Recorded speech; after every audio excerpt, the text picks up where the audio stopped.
বাসি বিছানায় বসে যে ব্যক্তি প্রতিদিন এই তিনটি কথা বলে তাকে আর কখনো দুঃখের সম্মুখীন হতে হয় না।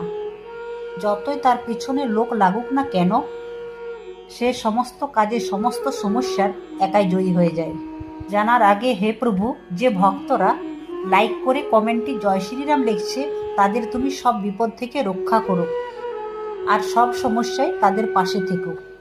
নাম্বার 1, সকালে ঘুম থেকে উঠে বিছানায় বসে আপনার পিতার নাম 4 বার, আপনার মায়ের নাম 3 বার এবং আপনার গুরুর নাম 3 বার উচ্চারণ করুন। এতে করে সূর্য, চন্দ্র এবং বৃহস্পতি গ্রহ আপনার উপর খুবই প্রসন্ন থাকবে এবং আপনার জীবনে ও সংসারে সুখ, শান্তি, সমৃদ্ধি, অর্থ এবং মান সম্মান বজায় রাখবে। নাম্বার 2, সকালে ঘুম ভেঙে গেলে উভয় হাতের তালুকে চুম্বন করে আপনার ইষ্টদেবতাকে স্মরণ করুন।